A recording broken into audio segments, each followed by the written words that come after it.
सभी भक्तजनों को जय माता दी। सिंहासनगता नित्यम पद्माश्रित कर दया शुभदासु सदा देवी स्कंद माता यशस्वनी। माँ दुर्गा जी के पांचवें स्वरूप को स्कंद माता के नाम से जाना जाता है। ये भगवान स्कंद कुमार कार्तिकेय नाम से भी जाने जाते हैं। ये प्रसिद्ध देवासुर संग्राम में देवताओं के सेनापति बने थे। पुराणों में इन्हें कुमार और शक्तिधर कहकर इनकी महिमा का वर्णन किया गया है। इनका वाहन मयूर है, अतः इन्हें मयूर वाहन के नाम से भी अभिहित किया गया है। इन्हीं भगवान स्कंद की माता होने के कारण माँ दुर्गा जी के इस पांचवें स्वरूप को स्कंद माता के नाम से जाना जाता है।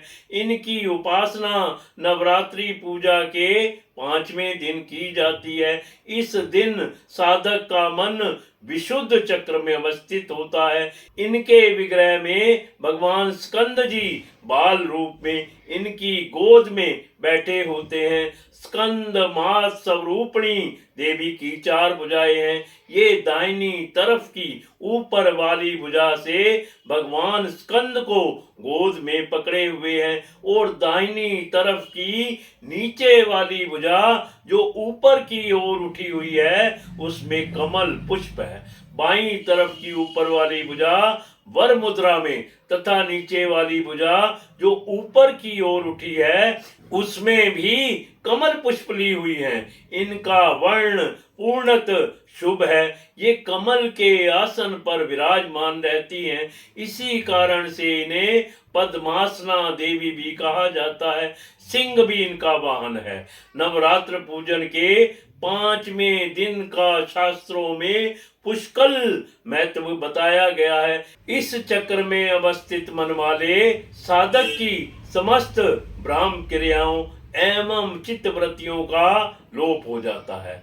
वह विशुद्ध चैतन्य स्वरूप की ओर अग्रसर हो रहा होता है। उसका मन समस्त लौकिक सांसारिक माइक बंधनों से विमुक्त होकर पद्मासना मां स्कंद माता के स्वरूप में पूर्णत तल्लीन होता है। इस समय साधक को पूर्ण सावधानी के साथ उपासना की ओर अग्रसर होना चाहिए। उसे अपनी समस्त ध्यान वृत्तियों को एकाग्र रखते हुए साधना के पथ पर आगे बढ़ना चाहिए। मां स्कंद माता की उपासना से भक्त की समस्त इच्छाएं पूर्ण हो जाती हैं। इस मृत्यु लोक में ही उसे परम शांति और सुख का अनुभव होने लगता है। उसके लिए मोक्ष का द्वार स्वमेव सुलभ हो जाता है। स्कंद माता की उपासना से बाल रूप स्कंद भगवान की उपासना भी स्वमेव हो जाती है। यह विशेषता केवल इन्हीं को प्राप्त है। अतः साधक को स्कंद माता की उपासना की ओर विशेष ध्यान देना चाहिए। सूर्य मंडल की अधिष्ठात्री देवी होने के कारण इनका उपासक अलौकिक तेज एवं कांति से संपन्न हो जाता है।